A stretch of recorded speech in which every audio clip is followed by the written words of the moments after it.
Hi, my name's Reed. This is my second video in Kung Fu series about ChatGPT. If you haven't seen the first video or if you haven't read OpenAI's blog for yourself about how the system was trained, you can find the link to both in the description below. In this video, I want to talk a little about my opinion on why the ranking structure for training this system is so important and so different and creates such different results. And I want to talk a little about the strengths and weaknesses that come out of the system as a result. So before I got into computer science, I studied linguistics and education and psychology and was very focused on communication, language learning, all of these kinds of things. When I then got into programming and then got into natural language processing specifically, I found out that NLP at that time actually had very little to do with these topics and was mostly cared about primarily sort of word choice at a particular moment, which is very far away from this broader idea of kind of, what am I saying? What am I implying? What am I not saying? Why am I saying this now to whom? And all these kinds of things. They were very interesting questions to me. So ChatGPT has been very exciting because it focuses a lot more in this direction. Its training data consists of ranked responses where more highly ranked responses are basically more useful. And this idea of usefulness is very different from the kind of older fashioned idea in NLP of sort of correctness. Interestingly, I would add, the way that ChatGPT's interface is set up really works hard to prompt you to ask questions that have kind of clearly useful responses. So, explain quantum computing in simple terms has more and less useful responses. Creative ideas for a 10-year-old's birthday party has more or less useful responses. If you say, how are you? It's hard to describe what exactly would be a useful way to respond to that. And you'll see in a moment here, ChatGPT chooses not to answer that question. It will, by the way, also choose not to do a number of other things that are kind of ethically questionable. It won't impersonate people or generate fake quotes.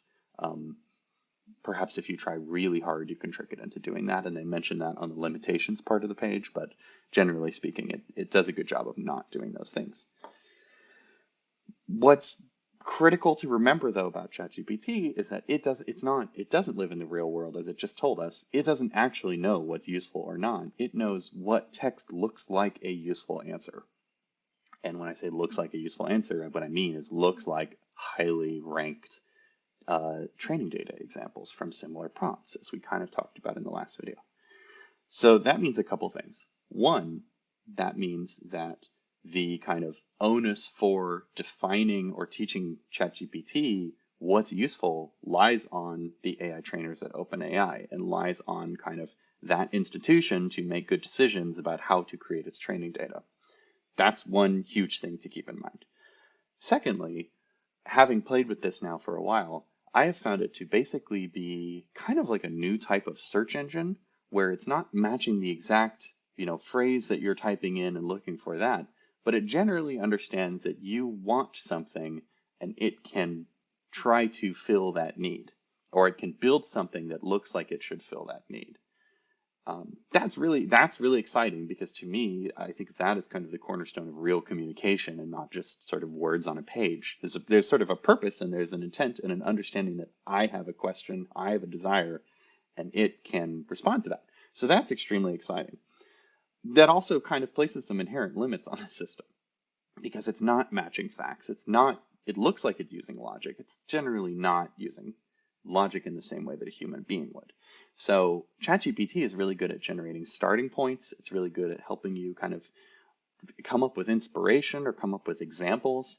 I recently asked it, here's the plot of a story. What should happen next? And it came up with some interesting ideas, but they were all kind of tropes, which is what you should expect from a system like this.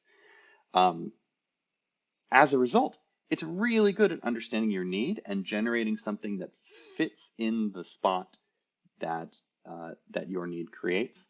But it is, and they say this as well, you shouldn't yet rely on the actual facts. It's good at a starting point. It's not going to generate a finished thing.